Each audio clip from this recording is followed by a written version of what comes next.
Hi guys, welcome back to my YouTube channel. As you noticed, I'm sitting down. That's because I did a pretty challenging threshold section on the bike earlier. But I'm back and ready to answer some questions on fitness goals, which my mum is going to interview me on. And yes, I am a classic millennial. So coming up with fitness goals is pretty straightforward, so you need to really have a look at what you want to be able to do, and then from that you determine what type of exercises that you want to carry out. So for example, in my younger days when I used to play rugby, it was all about putting on more mass, so the end goal was to play rugby at a high level, but in order to get there I had to put on more mass, more bulk, and as a result what I then did was I took into account where I was and where I wanted to get to and worked out a way to get there. Do you understand?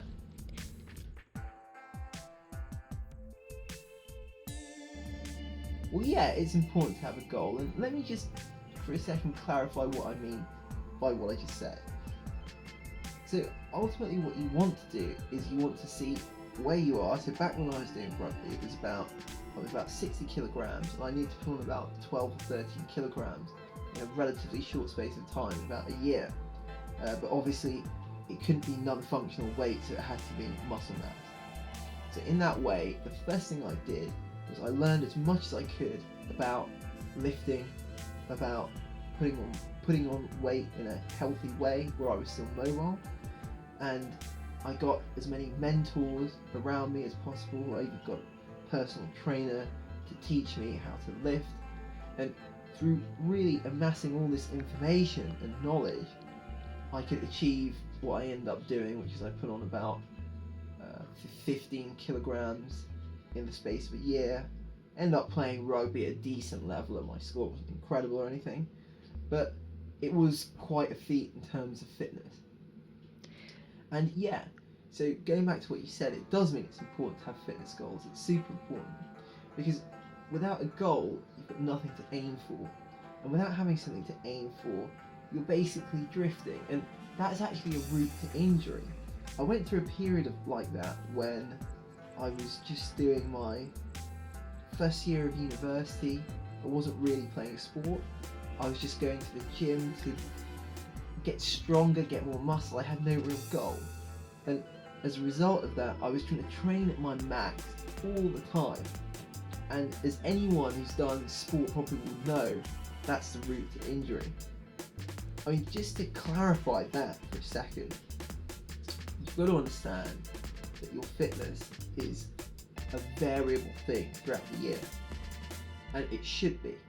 So at some points you'll reach peak fitness, and at other times it'll be slightly lower, and this is the case in most sports. That's why we have seasons for sports, and people have a winter season and then a summer season. For example, in triathlon we have that, or in rugby you've got the rugby season, then you'll have the off season during the summer, and that allows the body to recover and recuperate and get ready for another big fitness output.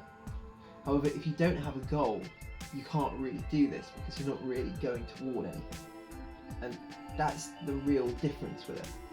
But more importantly, in terms of having fitness goals, is it allows you to try things that make you completely different, and in the process of trying to achieve the goal, you actually do some incredible stuff, and you'll find that out the more you delve into fitness, the more you delve into this channel.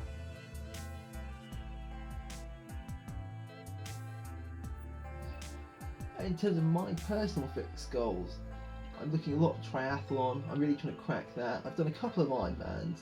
I did okay, not incredible times or anything, but finished them to the best of my ability. And I feel that I've got a lot to improve in that regard. My final aim, of course, is like any other triathlete, the dream is to qualify for the Ironman World Championship, and I definitely believe I can do that within the next 5 years. And this is something that I'm continually training towards and improving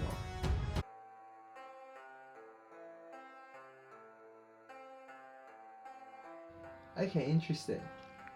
So if you're doing a marathon, the first thing you're going to do is figure out when you're going to do the marathon. And this goes back to the idea of knowing where you are at the moment and where you want to be. So for instance, if you're at the moment a good 5k runner, I would say it would take you about 12-16 weeks to train for a marathon properly, probably on the higher end of that if you want to get a really good time. And then from that, you want to find some kind of plan. And the idea of a plan is it's something that you can stick to religiously. Now for my planning, I actually have a coach and I use Training Peaks. Training Peaks is a great online system that allows you to track all your workouts. It's excellent for endurance athletes. I'm not really sure how good it is for people who do weightlifting. I know for endurance athletes it allows you to record exactly what you did in the session, the intensity of everything you did, and you then have a record that you can go back to. But more importantly, you can plan ahead in the future. The first thing I would do is set up this plan. And remember that you don't have to do it yourself. You can buy plans online, you can get someone to make the plan, and I highly recommend if you want to do really well at marathoning, that you get someone to coach you. Now once you've got all these things in place, you need to think of them as a team of resources. So the first thing you want to do, so let's say you're at work, you want to get something done, the first thing you're going to do is assemble a team. And it's the same thing here. So you're assembling a team who are going to help you achieve that fitness goal. Now once a team is in place, you can get started. And the training is really the easy part. The training, you just turn up and you train. But you have to train on that specific day, doing the specific thing. So in that way, training is not like work. In work, for example, you can miss a load of work one day, and then you can be like, well, look, I'll make up for it tomorrow by doing double, which kind of makes sense because you could do that really. But training, you're trying to instill an adaptation, and the adaptation can only happen on that particular day. So if you miss a session, you can't make up for it in the future. So my advice is do every session. Now once you've done that, you're going to work towards a marathon. If you're doing every session that you possibly can, okay, if you get injured or set back, you've got to step back, but every session that you possibly can, then you'll come to the start line feeling extremely strong. I mean, there are two other things you've got to look at when it comes to training, and those are your sleep and your diet. So you've got to make sure you're getting good sleep, and also you're eating a healthy diet. I mean, I could talk for days on how you should eat about a diet. You'll see more about that on my channel. However, in general, you want to keep it whole foods. My rule is always, if it doesn't look like it's come out of the ground, then I won't eat it. And it's worked very well for me. So yeah, and I think if you follow all these three things, you'll have a great marathon and you'll run a good time. Very finally on that note, the first thing I do when you set up that goal is also to have some kind of target time. Not so that you can achieve it, and that, let's say if you don't achieve it, you feel bad about it, but if you don't achieve it, then you can learn something from it. And that will motivate you onto your next race.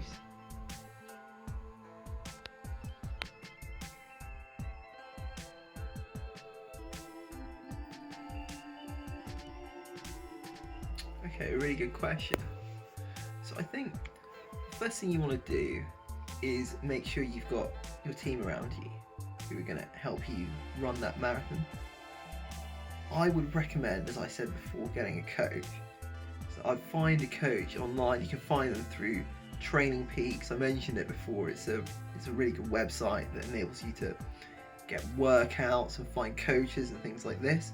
But if you don't want to find a coach, then you can get the 16-week workout program. That's the first thing I would get. Once you've got that, then the next thing I would make sure you've got is the equipment. So that you've got a good pair of running shoes, that you have also a gym membership for when it's raining and things, you don't want to go outside.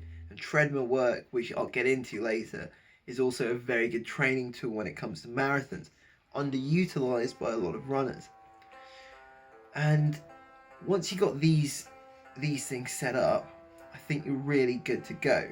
The only other thing I'd make sure is that you've got enough time to train. So I'd really organize your time, especially if you're a busy working person. I was working full time when I was doing my first IRONMAN. I was working about 14, 15 hours a day and doing my Ironman training on top of that. And the only way I could really do that was through really strict organisation of my time and planning 2 weeks, 3 weeks, 4 weeks ahead, knowing exactly what I was going to do. I'd say once you got these in place, it's just a matter of a bit of motivation, getting up, getting out and getting it done. And always remembering that each workout plays its part in the role of your marathon. So the mindset you're going to need to have is that you're not running your marathon on the marathon day. That's just a culmination of what you're doing. The marathon day is just a culmination of training. The real marathon is the whole process and the training leading up to it. Now, for more videos on fitness, follow along, subscribe, you'll be glad you did it. And if you want to get hold of a free marathon training plan, I'll be posting one of those in my future videos as well. 47 minutes is gonna be the day that we're gonna throw it back to you. By now you're gonna so high, realize what you gotta do. I don't believe that anybody feels the way I do about you now.